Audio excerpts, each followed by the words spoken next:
Il est temps d'apporter un peu d'amour au piment et au poivron. En même temps, comme ça, je vais en profiter pour expliquer là où j'ai fait des erreurs pendant longtemps et donc qui m'ont valu de ne pas avoir de production. Par contre, je précise que cette année, c'est la première fois en serre, hein. On a même un tournesol qui pousse ici, qui doit venir de la nourriture des poules.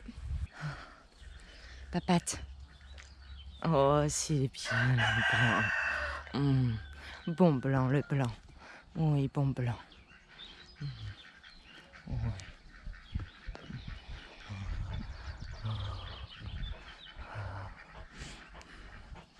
Quelle grosse truffe, hein. Un gros truffio.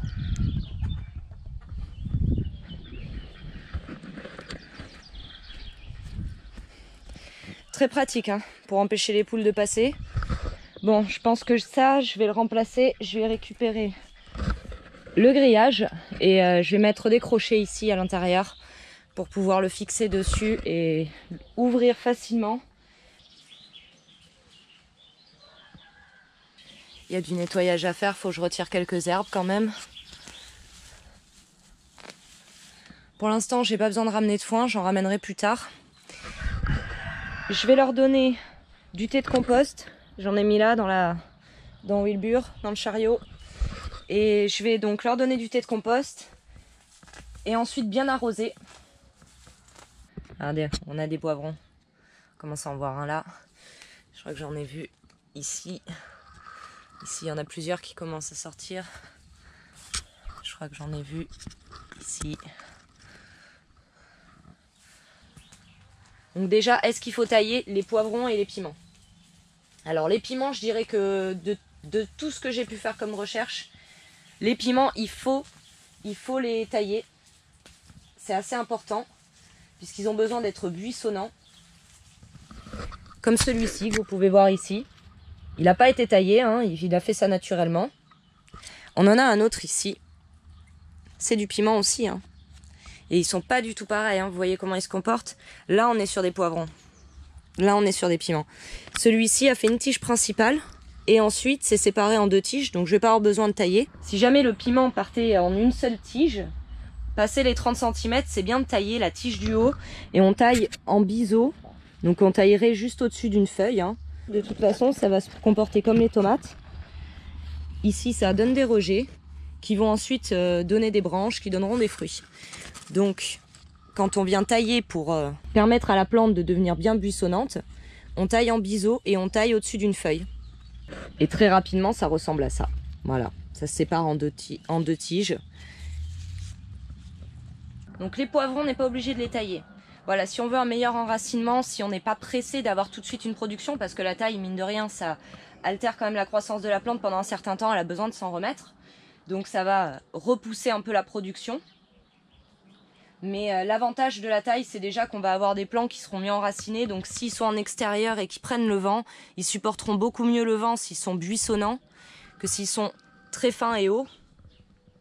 Et il y a quand même le côté production plus importante parce qu'on force forcément la plante à produire des tiges sur les côtés qui vont donner des feuilles, qui donneront aussi des fleurs. La plupart des gens qui disent tailler leurs poivrons constatent une meilleure production avec des plants taillés qu'avec des plants non taillés. Maintenant, il y a aussi des personnes qui disent que c'est pas le cas. Donc c'est des tests à faire, vous verrez. Si vous avez des plants qui ont besoin d'être taillés, vous pouvez très bien en tailler la moitié, comme ça vous verrez, vous faites la distinction à la fin de la saison, vous calculez la différence de rendement et le comportement de chaque plant. Ça vous permettra de vous faire votre propre idée. C'est encore ce qu'il y a de mieux à faire. Donc si on taille la plante, on le fait quand elle atteint les 30 cm, on ne va pas la tailler trop haute non plus. Après il y a différentes tailles. Aussi avec les piments et les poivrons, il y a la taille de début de saison, de mi-saison et de fin de saison. Moi je vais parler que de la taille de début de saison, donc c'est celle-ci, quand on veut que le plant devienne buissonnant. Et qu'on taille à donc 30 cm. Et la taille de fin de saison, ça va être une taille qui va en fait pousser le plant à donner un maximum pour les fruits qui lui restent, pour les laisser bien mûrir. Et je crois que cette taille, elle intervient à peu près 3 semaines ou 1 mois avant la date prévue de première gelée que vous devez avoir. Comme ça, en fait, le plant va donner un maximum d'énergie pour vous donner des fruits mûrs avec ce qu'il a déjà sur le pied. Puisque de toute façon, d'ici, si le plant n'a pas commencé à produire de poivrons ou de piments 3 semaines ou 1 mois avant votre première gelée, il y a peu de chances que de toute façon vous ayez des fruits qui arrivent à maturité avant ce moment-là. J'ai de la prêle qui pousse. Alors la prêle c'est super pour faire des purins anti-insectes. Par contre, c'est envahissant.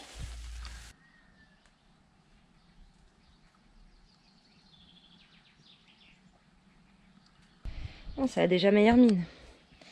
Ensuite, les erreurs qu'on ne veut pas faire avec les piments et les poivrons, c'est de les planter trop tôt. Il ne faut pas se presser, il ne faut vraiment pas se mettre la pression. Ah, vous voyez ces feuilles là, je pense que c'est des brûlures du soleil ça.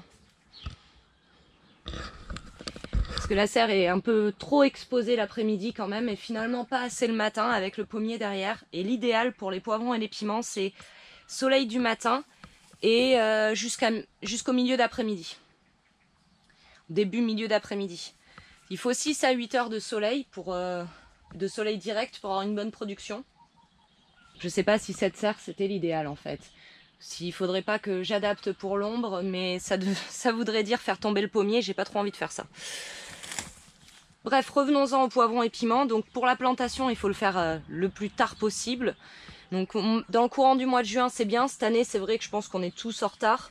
Et qu'on a tous dû planter nos poivrons et piments à des températures pas encore idéales parce que quand même on a eu des nuits fraîches jusqu'à très tard. Et les poivrons et les piments ont besoin d'une température de 15 degrés dans le sol pour pouvoir continuer leur croissance et ne pas subir un stress au repiquage dû au changement de température qui pourrait leur être fatal parce que parfois ils repartent mais ils prennent beaucoup de temps et parfois ils repartent pas du tout.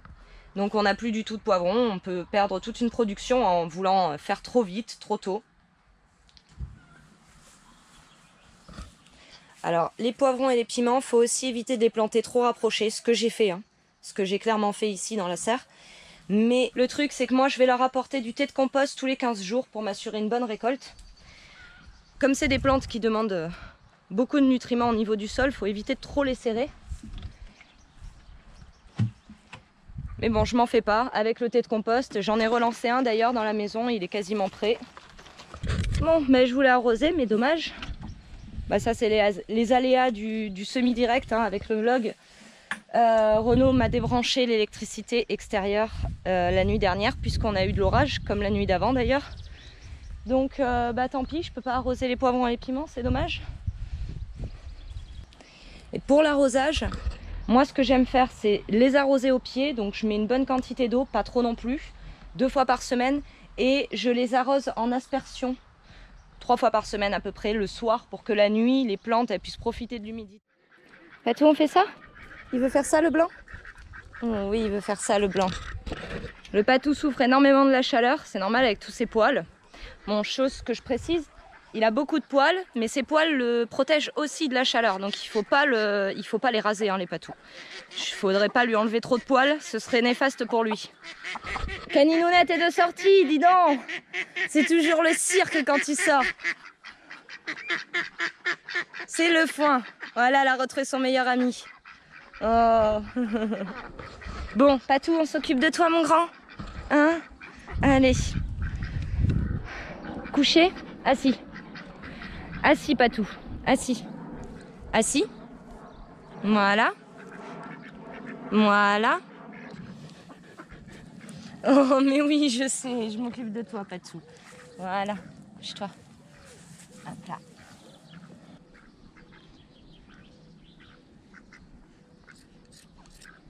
Normalement, on fait pas ça, hein, Patou. Hein. Ça, je le fais vraiment pour lui parce qu'il a un problème de microbes au niveau de la peau qui lui brûle en fait la peau. Et ça se développe en période où il fait chaud. Doucement, non, non, non, non, bouge pas. Ça se développe en période où il fait chaud et en période où le temps est humide. Ou quand il fait vraiment très chaud et qu'il bave beaucoup, ça part de la truffe. Et ça peut se répandre à toute la peau du corps. Donc en cette saison, je raccourcis un peu les poils ici. Pas tout. Voilà, pas bouger.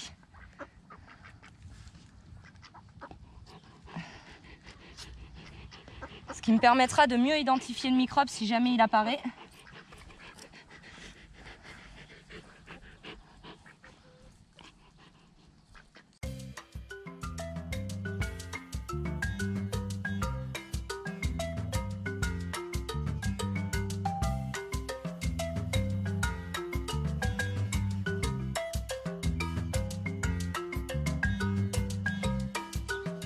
Allez, ça c'est bon.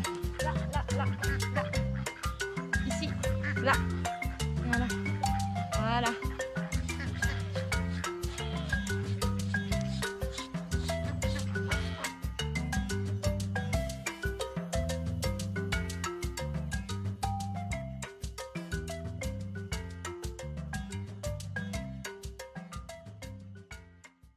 Bon, il a patienté jusque-là, c'est déjà pas mal. Voilà ce que j'ai enlevé.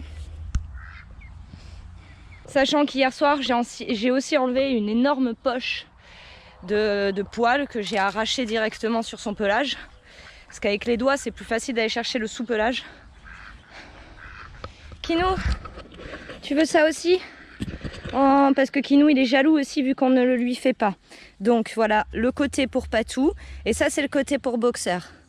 Voilà, voilà. Oh, Kinou. Oh, c'est bien ce Kinou-là. Oh oui. Oh, il est content. Oh, il aime ça, Kinou. Oh oui. Oh, Doudou. Oh là. Oh oui. Oh oui, Kinou, Kinou. Oh oui. Et voilà, il est tout beau, tout coiffé ce chien. Et oui, et oui, et oui. Il est jaloux, il veut le même traitement que le Patou. Alors, depuis qu'on a Patou, bah, je le brosse avec le dos de la brosse ou avec le manche.